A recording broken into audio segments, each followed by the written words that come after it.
इतना ऑयल दिया है कि अब कहा यह जा रहा है, रिपोर्ट्स ये आ रही हैं कि इंडिया ने सऊदी अरेबिया को बीट कर दिया है ऑयल को सप्लाई करने के लिए यूरोप में।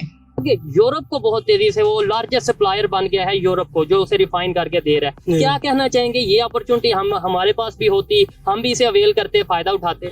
जी बिल्कुल, आप सही कह रहे हैं, हमें अवेल करनी चाहिए थी। अगर हम इस अपॉर्चुनिटी को अवेल करते तो एक आम तबका है उसको बड़ा रिलीफ मिलता। ठीक, इस वक्त इस रीजन के अंदर तीन ताकतें जो है वो इंटरनेशनल वर्ल्ड स्टेज के ऊपर अपनी पोजीशन के लिए ट्राई कर रही हैं। तीन ताकतें इस रीजन में, भारत, चाइना एंड रशिया, तीनों।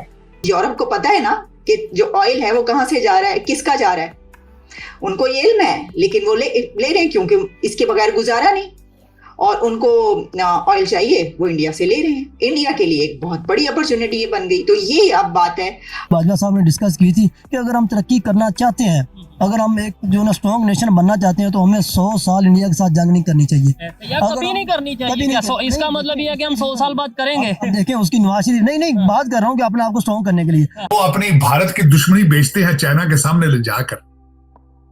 अगर इंडिया और भारत एक दूसरे के साथ ठीक हो गए तो आप कहां जाएंगे? आप कौन सी पार्टी से को ब्लैकमेल करोगे भाई? आपके बच्चे तो लंदन में भूखे मर जाएंगे फिर।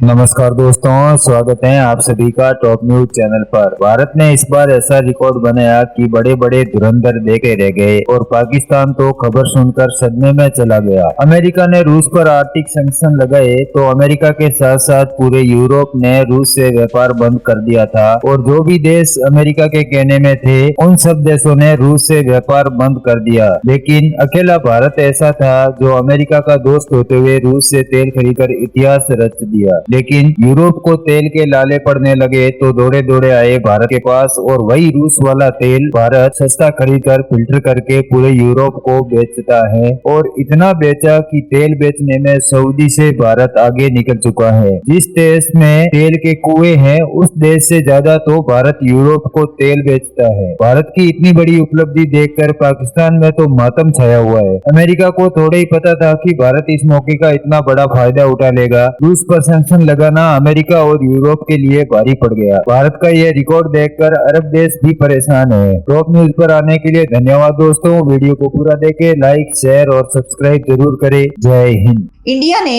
इस अपॉर्चुनिटी से कैसे फायदा उठाया, अब आप ये देखिए कितनी जबरदस्त स्ट्रेटजी उनकी गवर्नमेंट की रही कि जब उन्होंने ये देखा कि रशिया पर जो है वो पाबंदियां लग चुकी हैं और उसकी तरफ से जो ऑयल है वो यूरोप ने कह दिया कि हम नहीं लेंगे इससे, तो सऊदी अरेबिया भी ऑयल सप्लायर है तो उससे ले लेंगे। गो के वो बहुत उसकी निस्बत काफ़ी मुश्किल है, लेकिन फिर भी उन्होंने कहा कि ऐसे ही होगा। अब एक तो इसमें बड़ा उनके पास ये था, हमारे हमसाया के पास एक आप कह सकते हैं बेनिफिट, कि उनके रशिया के साथ रिलेशंस बहुत ज़बरदस्त हैं हमेशा से, वो तो बड़े क्लोज अलाए हैं डेकेड से।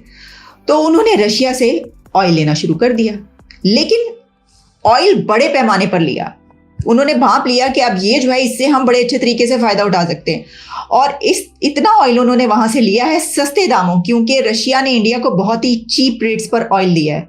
इतना ऑयल दिया है कि अब कहा यह जा रहा है, रिपोर्ट्स ये आ रही हैं कि इंडिया ने सऊदी अरेबिया को बीट कर दिया है ऑयल को सप्लाई करने के लिए यूरोप में, और सऊदी अरेबिया को बीट करने के बाद जो इंडिया है वो सबसे बड़ा सप्लायर बन गया ऑयल का यूरोप के लिए। देखिए अब इसमें जैसा मैंने कहा कि आप ये देखते हैं कि क्या स्ट्रेटजी हम इस तरीके से बनाएं कि हम अपने कंट्री को आगे लेकर जाएं। ऐसा ही है, जैसा मैंने कहा कि कोई अपॉर्चुनिटी होती है आप वक्त से फ़ायदा उठाते हैं। उन्होंने ये किया। हमने आपको इससे पहले ये बताया था कि जब ये सब कुछ चल रहा था रशिया और यूक्रेन का, जब हमला हुआ और उसके बाद जो सैंक्शंस लगी फिर ये, तो हमने कहा कि इंडिया रशिया से बड़े पैमाने पर ऑयल खरीद रहा और बहुत ही उसको चीप रेट्स पर दिया जा रहा है। लेकिन इतने बड़े पैमाने पर उन्होंने खरीदा कि रशिया से ऑयल लेकर अब वो खुद ऑयल उसको सप्लाई कर रहे हैं यूरोप को, और इसमें ही कहा जा रहा है कि 2.5 मिलियन बैरल पर डे की ये बात की जा रही है कि इतना ऑयल वहाँ पर भेजा जा रहा है। और आप ये भी देखिए इसके अंदर ये कि यूरोप के ऊपर क्या आवाज नहीं उठ सकती? इसके ऊपर क्या सवाल नहीं उठ सकता? ये तो डबल स्टैंडर्ड हो गए कि आप एक तरफ उसके ऊपर पाबंदियां लगा रहे हैं और दूसरी तरफ आपको पता है कि आपको तेल तो चाहिए, तो आप क्या कर रहे हैं कि आप तेल खरीद रहे हैं। तेल आप रशिया का ही खरीद रहे हैं, बेशक आप इंडिया के थ्रू वाया इंडिया खरीद रहे हैं, लेकिन यूरोप को पता है ना कि जो ऑयल है वो कहाँ से जा रहा है, किसका जा रहा है।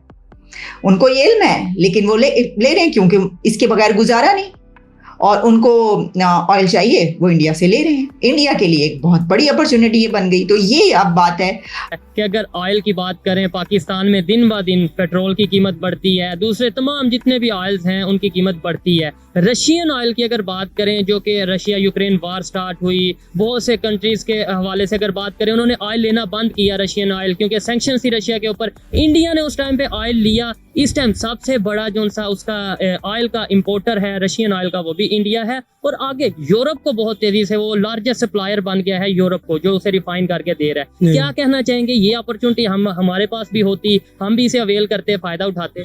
जी बिल्कुल, आप सही कह रहे हैं, हमें अवेल करनी चाहिए थी।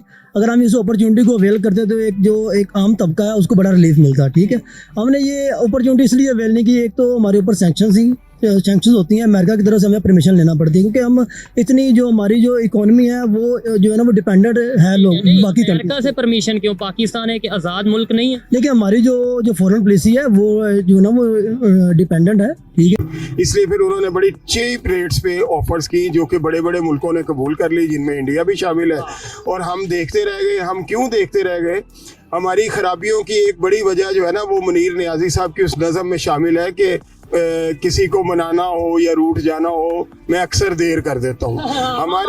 हमारी 75 साल तारीख जो है ना उसमें हमने अच्छे फैसलों में देर ही की है। नहीं चौधरी साहब, उसमें ये भी चीज आती है कि शायद फैसला हम तब भी करना चाहते थे। एक लोगों का जो परसेप्शन है लोगों के माइंड में, लेकिन हमें यूएस की तरफ से फैसला नहीं करने दिया गया, इसमें भी कोई सच है। सेकेंडली, इंडिया की आपने बात की, इंडिया ने उस टाइम में फैसला किया। आज अभी खबर ये है कि इंडिया ना सिर्फ रशिया से बड़ी तादाद में, सबसे ज्यादा तादाद में ऑयल ले रहा है, बल्कि उसे रिफाइन करके आगे यूरोप को दे रहा है।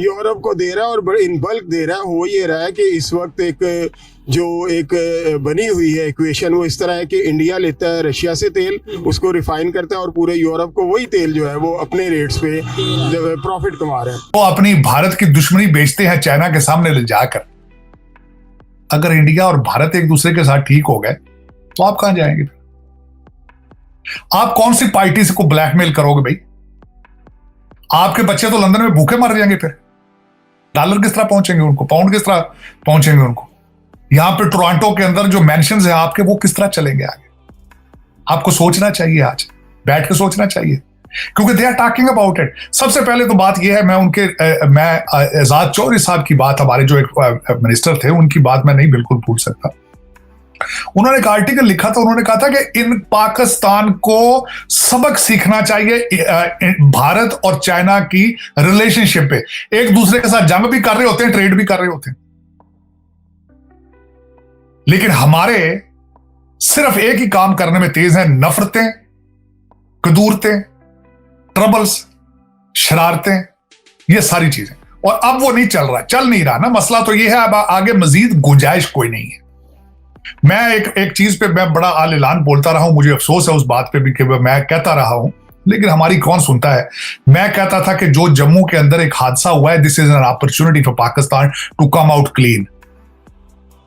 भारत अपने दौरे से जाने से पहले, एससीओ में जाने से पहले, इनको चाहिए था कि उन चीजों को रिजॉल्व करके जाते।